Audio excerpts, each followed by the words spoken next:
రచ్చా రాజకీయం at 5 PM. రచ్చా రాజకీయం at the rate of 5 PMకు స్వాగతం. నేను మీ ఫజల్.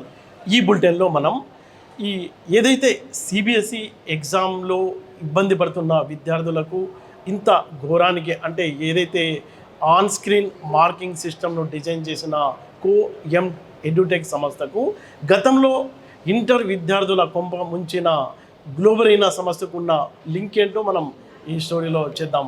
అలాగే ఇప్పుడు తెలంగాణ రాజకీయాల్లో మళ్ళీ పాత నినాదం వినిపిస్తుంది. ఆంధ్ర నేతలకు తెలంగాణ గడ్డపైన పెత్తనం ఏంటి అని. ఇంకా ఒక పక్క కల్వకుంట్ల కవిత అయితే ఆంధ్ర నేతలకు సంబంధించిన విగ్రహాల్ని పార్సల్ చేసి ఆంధ్రాకు పంపిస్తాం, కొరియర్ చేస్తామంటూ ఆమె రెచ్చగొట్టే వ్యాఖ్యలు చేయడానికి ఉన్న మతలబేంటి, గతంలో 10 ఏళ్ల క్రితం పనిచేసిన సెంటిమెంట్ మళ్ళీ ఇప్పుడు రగులుకుంటుందా, పనిచేస్తుందా అన్న వార్తని కూడా మనం ఈ బులెటిన్లో చూడవచ్చు. అయితే తెలంగాణ ఆవిర్భావ దినోత్సవం సందర్భంగా ఈరోజు public service commission, Telangana public service commission 3800 పోస్టులకు నోటిఫికేషన్ విడుదల చేయడమే కాదు, ఇక నుంచి ప్రతి నెల 3 నోటిఫికేషన్లు ఉంటాయని నిరుద్యోగులకు గుడ్ న్యూస్ చెప్పిన వార్తల్ని మనం ఈ బులెటిన్లో చూద్దామా. రచ్చా రాజకీయం ఎట్ 5 PM. సిబిఎస్ఈ విశ్వసనీయత అనేది ప్రమాదంలో పడిపోయింది. చాలా ప్రతిష్టాత్మకమైన ఇన్స్టిట్యూట్ ఇది. 18 లక్షల మంది ఈ ఏడాది పరీక్ష రాస్తే, ఈ ఏడాది కొత్తగా ఏం చేసిందంటే సిబిఎస్ఈ ఆన్ స్క్రీన్ మార్కింగ్ సిస్టాన్ని ప్రవేశపెట్టింది. దాంతో ఏంటి, ఎగ్జామ్ రాసిన వాళ్ళు ఎవరైనా ఉంటే వాళ్ళ క్వశ్చన్ పేపర్, ఆన్సర్ పేపర్ని స్కానింగ్ చేసి ఇస్తారు తిరిగి. అయితే 4 లక్షల మంది విద్యార్థులు అప్లై చేశారు. అప్లై చేస్తే వాళ్ళకి వేరే వాళ్ళ పేపర్లు వీళ్ళకి రావడం, మొత్తం జవాబు పత్రాలంతా ఫిజిక్స్, కెమిస్ట్రీకి సంబంధించిన పత్రాలన్నీ తారుమారైపోవడంతో విద్యార్థులు రోడ్ల మీదకి ఎక్కిపోయారు. చాలా ఆందోళన, దారుణమైన పరిస్థితి. May 13th రిజల్ట్ వచ్చినప్పటి నుంచి మొత్తం వ్యవస్థ అంతా కుప్పకూలిపోయింది. సర్వర్ అంతా కుప్పకూలిపోయింది. రీవెరిఫికేషన్ కోసం అప్లై చేస్తే పనిచేయడం లేదని వస్తుంది. ఆ ఫీజు పే చేస్తే మొత్తం పేమెంట్ ఫెయిల్, డబ్బులు అయితే కట్ అయిపోతున్నాయి కానీ పేమెంట్ ఫెయిల్ అని చూపిస్తుంది. కొంతమందికి అయితే 3 లక్షలు 4 లక్షల బిల్లు అంటే వస్తుంది. అంటే ఎంత దారుణంగా ఈ సిస్టమ్ని డిజైన్ చేశారు, ఎంత ఘోరంగా ఫెయిల్ అయింది అనే ప్రచారం దేశవ్యాప్తంగా అల్లకల్లోలంగా నడుస్తుంది. అయితే ఇక్కడ దారుణమైన విషయం, మనం ఒక హైదరాబాద్ వాసులుగా బాధపడాల్సిన విషయం ఏంటంటే, ఏదైతే ఆన్ స్క్రీన్ మార్కింగ్ సిస్టమ్ను డిజైన్ చేసిందో కోఎం ఎడ్యుటెక్ అనే సంస్థ, కోఎం ఎడ్యుటెక్ అనే సంస్థ ఈ మొత్తం టెక్నికల్ సపోర్ట్ను సిబిఎస్ఈకి ఇచ్చింది.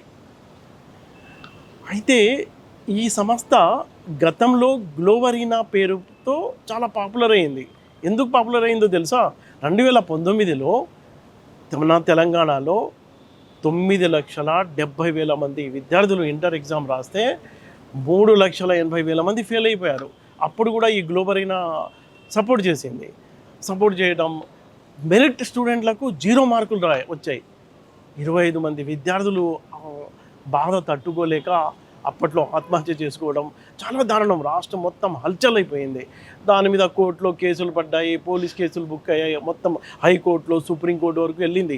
ఏది గ్లోబరీనా అనే సంస్థ వెళ్ళిపోయి వాళ్ళు అక్కడ టెక్నికల్గా అంటే 2 కోర్టులు కూడా చెప్పేశాయి, బాధురాలుగా గ్లోబరీనాని టోటల్ బాధ్యత అదే దాందే అని మేము చెప్పలేమని కోర్టులు కూడా చెప్పేశాయి క్లియర్గా. ఎందుకంటే 3,80,000 మంది విద్యార్థులు ఫెయిల్ అయినప్పటికీ వాళ్ళ క్వశ్చన్ పేపర్లు, ఆన్సర్ పేపర్లు బయటికి తీస్తే కేవలం 1,200 మంది ఆన్సర్ పత్రాల మూల్యాంకన సరిగా లేదు. కాబట్టి దీన్ని బేస్ చేసుకుని క్రిమినల్ చర్యలు తీసుకోవడం లాంటివి చేయడం అసాధ్యం అంటూ 2 కోర్టులు చెప్పేసేసరికి బయటపడిపోయింది. చాలా దర్జాగా బయటపడింది ఏది గ్లోబరీనా. అయితే ఏం చేసింది ఆ కంపెనీ? దాని పేరును మార్చుకుంది. అప్పట్లో 2019లో తెలంగాణలో 3,80,000 మంది విద్యార్థుల జీవితాలతో చెలగాటమాడిన ఆ Globarena company, Hyderabad base company ఏం ఉందో అది చెప్తున్నారు వాళ్ళు. కంపెనీ మేము చాలా తోపులము, 20 ఏళ్ళుగా ఎడ్యుకేషన్ రంగంలో చాలా సర్వీస్ చేస్తున్నాము, మనం ఎక్స్పర్ట్స్ ఈ ఎగ్జామ్స్కి సంబంధించి అని చెప్తున్నారు. ఇప్పుడు వాళ్ళు ఏం చేశారు, కోఎం ఎడ్యుటెక్ అనే పేరుతో, కొత్త పేరుతో వచ్చేసారు. అంతే, అసలు వాళ్ళ స్థాయి ఆ లెవెల్లో ఉంది. కాబట్టి సిబిఎస్ఈకి టెక్నికల్ సపోర్ట్ ఇస్తున్నారు. దేనికి? ఆన్ స్క్రీన్ మార్కింగ్ సిస్టమ్కి వీళ్ళు టెక్నికల్ సపోర్ట్ ఇచ్చారు. ఎంత 18 లక్షల మంది పరీక్ష రాస్తే అస్సలు దారుణం అన్నమాట. ఆ పరీక్ష రాసిన దాంట్లో తమకు న్యాయం జరగలేదు అని 4 లక్షల మంది విద్యార్థులు రీవెరిఫికేషన్ కోసం తమ ఆన్సర్ పత్రాల స్కానింగ్ పేపర్లు ఇవ్వమని అడిగితే ఆ స్కానింగ్ ఏమో సరిగ్గా లేదు, దరిద్రంగా ఉంది. అందులో వేరే వాళ్ళకి సంబంధించిన పేపర్లు వీళ్ళకి రావడం.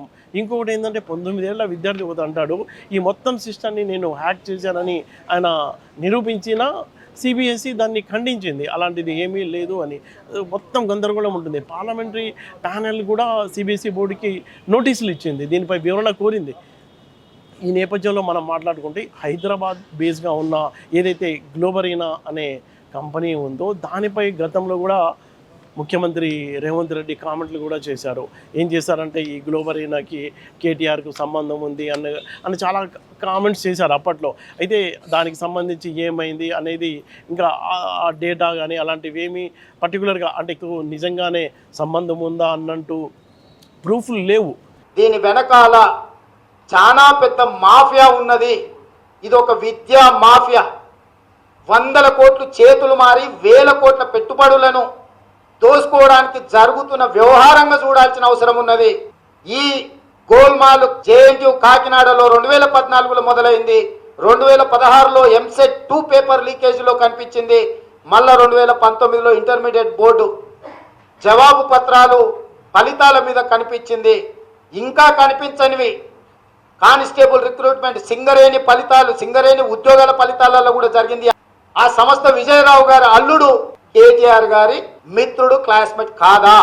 ఇంకా దారుణమైన విషయం ఏంటంటే అప్పట్లో 3,80,000 మంది విద్యార్థులు దారుణంగా ఫెయిల్ అయిపోయి బాధపడి వాళ్ళ కుటుంబాలన్నీ ఎగడితే వాళ్ళు గ్లోబరీనా కంపెనీ నిర్దోషిగా బయటపడింది. 2 కోర్టులో కూడా, హైకోర్టులో అలాగే సుప్రీంకోర్టులో. తర్వాత పేరు మార్చుకొని ఇప్పుడు ఎలాంటి ఘనకార్యం చేసిందో మనం చూసాం ఈ ఏడాది. అంత దారుణం అన్నమాట.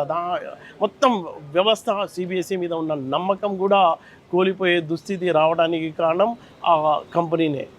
అంటే ఇప్పుడు ఒక డిమాండ్ నడుస్తుంది, మళ్ళీ ఎగ్జామ్ పెట్టాలి అని. రీటెస్ట్ చేయడం సాధ్యమా? మళ్ళీ 18 లక్షల మంది విద్యార్థులు మొత్తం మన ఇండియాలోనే లేరు. ఈ పిల్లలంతా విదేశాల్లో ఉన్నారు. విదేశాల్లో ఉన్న భారతీయులు కూడా అక్కడ ఉన్న స్కూళ్ళలో సిబిఎస్ఈ సిలబస్ ద్వారానే ఎగ్జామ్ రాస్తూ ఉంటారు. వాళ్ళందరికీ అంటే మళ్ళీ 18 లక్షల మందికి పరీక్షా పేపర్ సెట్ చేయడం, పరీక్షా కేంద్రాలు ఏర్పాటు చేయడం, మళ్ళా స్టాఫ్, ఇదంతా అసలు ఆలోచిస్తేనే భయం వేస్తుంది.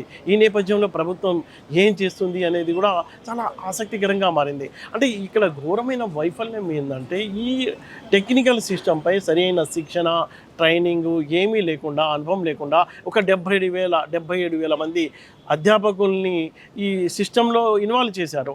వాళ్ళకు సరైన ట్రైనింగ్ ఉంటే ఇంత దారుణం జరిగి ఉండకపోవచ్చు అన్న కామెంట్స్ కూడా వినిపిస్తున్నాయి. మన తెలంగాణలో కూడా దాదాపుగా 11,000 మంది విద్యార్థులు ఇంటర్మీడియట్ అంటే 12వ తరగతి ఎగ్జామ్ రాశారు. 92% రిజల్ట్ వచ్చింది.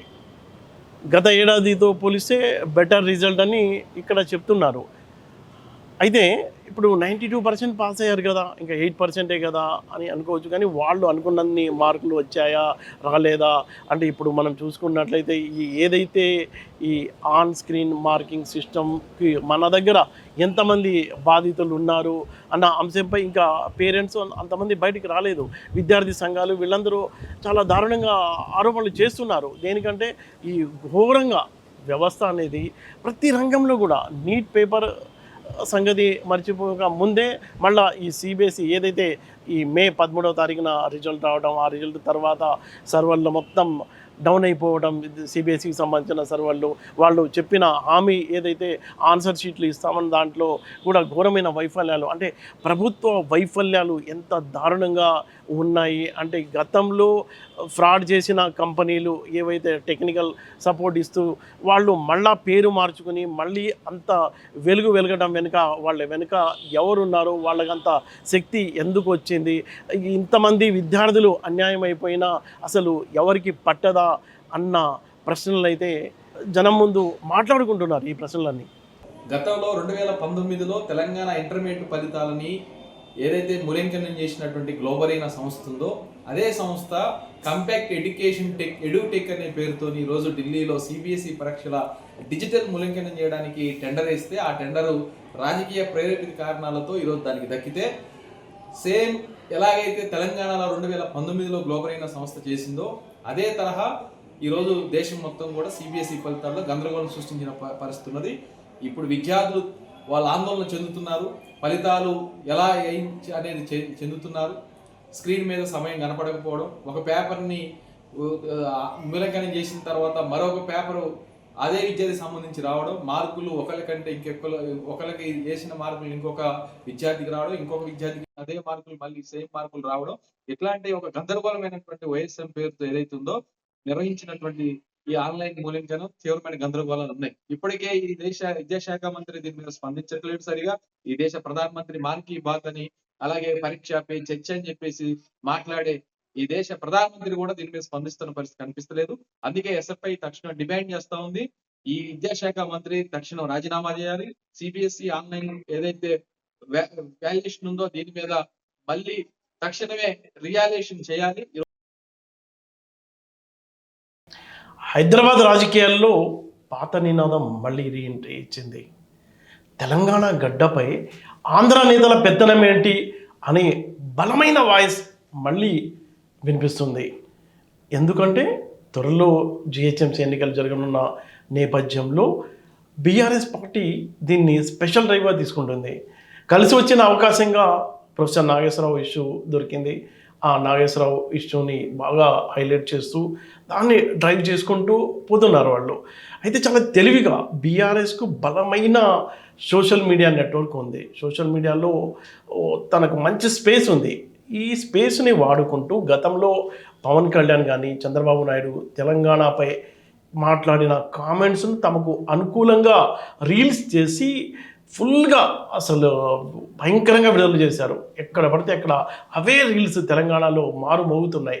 అంటే ఎక్కడ డైరెక్ట్గా బీఆర్ఎస్ పార్టీకి సంబంధించిన నేతలు ఎంట్రీ కాకుండా కింది స్థాయి క్యాడర్ని వాడుకుంటూ తెలంగాణ సెంటిమెంట్ను మళ్ళీ రెచ్చగొట్టే విధంగా వాళ్ళు ప్రయత్నం చేస్తున్నారు. అందుకు తన సొంత సోషల్ మీడియాను బాగా వాడుకుంటాం మనకు స్పష్టంగా కనిపిస్తుంది.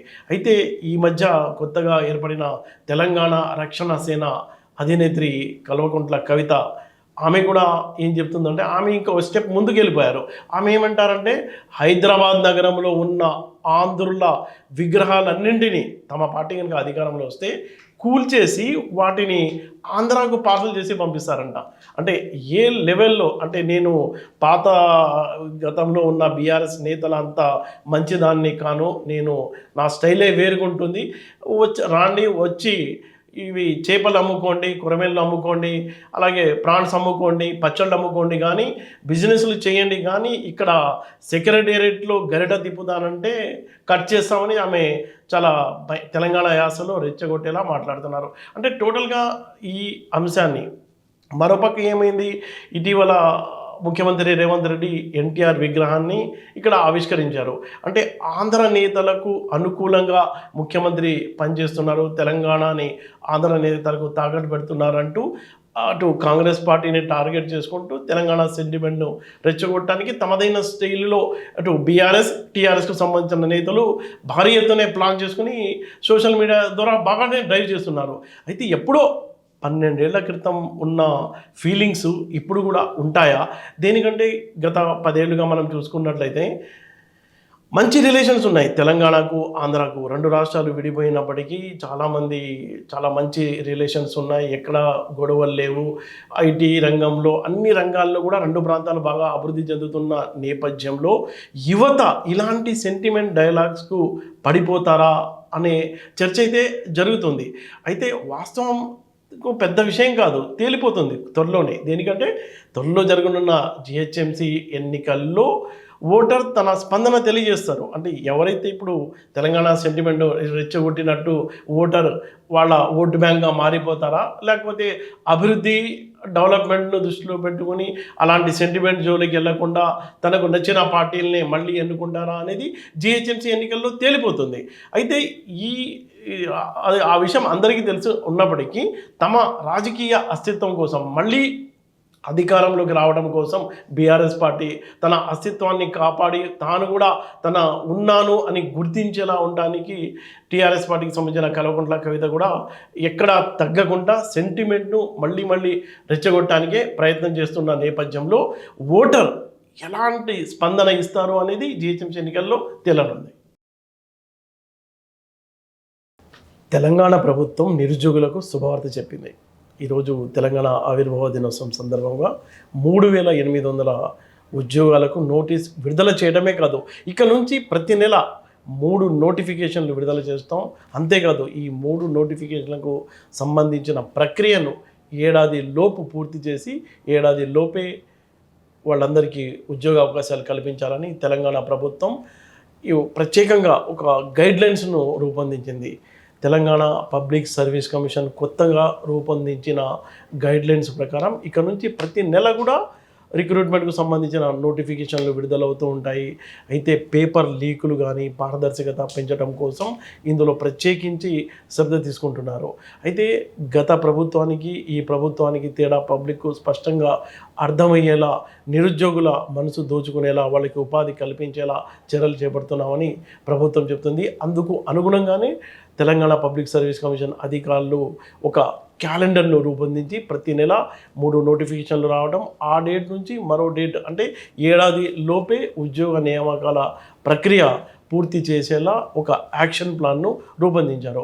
మనం చూసుకున్నట్లయితే గతంలో బీఆర్ఎస్ ప్రభుత్వం 9 ఏళ్ల పాలనలో భారీ ఎత్తునే రిక్రూట్మెంట్ చేసింది. దాదాపుగా 2 లక్షల ఉద్యోగాలకు నోటిఫికేషన్లు విడుదల చేసినప్పటికీ చాలా కాలయాపన జరిగేది. పేపర్ లీకులు జరగడం, మళ్ళీ పరీక్షలు మళ్ళీ నిర్వహించడం, అలా చేయటం వల్ల ఏదైతే రీజన్తో ఉద్యోగాలు అలాగే నీళ్లు నిధులు అన్న నినాదంతో తెలంగాణ వచ్చినప్పటికీ యువతలో ఒక రకమైన అసహనం పేరుకుపోవడంతో కాంగ్రెస్ పార్టీ దాన్ని వాడుకొని మళ్ళీ అధికారంలో వచ్చింది. ఇప్పుడు కాంగ్రెస్ పార్టీ ఇప్పటి వరకు ఎన్ని ఉద్యోగాలు భర్తీ చేసింది, బీఆర్ఎస్ పార్టీ ఎన్ని ఉద్యోగాలు భర్తీ చేసింది అనే దాని మీద కంపేర్ కనుక మనం చేసుకున్నట్లయితే గతంలో బీఆర్ఎస్ 2 లక్షల ఉద్యోగాలకు నోటిఫికేషన్లు ఇచ్చినప్పటికీ భర్తీ చేసింది కేవలం 1,60,000 ఉద్యోగాలు మాత్రమే. అవి ఎక్కువగా గ్రూప్స్కు సంబంధించిన ఉన్నాయి. అలాగే డిఎస్సి, పోలీస్ రిక్రూట్మెంట్, హెల్త్కి సంబంధించిన ఉద్యోగాల్లో భర్తీ ప్రక్రియ జరిగింది. అయితే రేవంత్ సర్కార్ అధికారంలోకి వచ్చిన తర్వాత జాబ్ క్యాలెండర్ విడుదల చేయడంతో పాటు పెండింగ్లో ఉన్న ఉద్యోగాల్ని ఆయన క్లియర్ చేశారు. ఇప్పటి వరకు 60,000+ ఉద్యోగాల్ని భర్తీ చేసినట్టు ప్రభుత్వం చెప్తుంది. అయితే 2026 చివరి నాటికల్లా 1,00,000 ఉద్యోగాలు భర్తీ చేసే లక్ష్యంగా ఆ దిశగా ప్రభుత్వం ఒక యాక్షన్ ప్లాన్ రూపొందించుకోవడమే కాదు, ఇక నుంచి ప్రతి నెల 3 నోటిఫికేషన్లు విడుదల చేసిన యాక్షన్ ప్లాన్తో పాటు ఆ ప్రక్రియ మొత్తం ఏడాది లోపల కంప్లీట్ చేయడం, అలాగే వాళ్ళందరికీ ఎవరైతే ఎగ్జామ్స్ రాశారో వాళ్ళందరికీ అపాయింట్మెంట్ ఆర్డర్లు ఇచ్చేలా కొత్త విధానాన్ని రాష్ట్ర ప్రభుత్వం రూపొందించింది. చూస్తూనే ఉండండి రచ్చ రాజకీయం @5 PM. మళ్ళీ రేపటి బులెటిన్లో కలుద్దాం. రచ్చ రాజకీయం @5 PM. ఇది ప్రతిరోజు పంచాయతీ. ఇక్కడ మాటలు కాదు, నిజాలు మాట్లాడతాయి. తెలంగాణ రాజకీయాల వెనుక ఉన్న అసలైన కథల్ని రచ్చ రాజకీయంలో మస్తుగా మాట్లాడుకుందాం.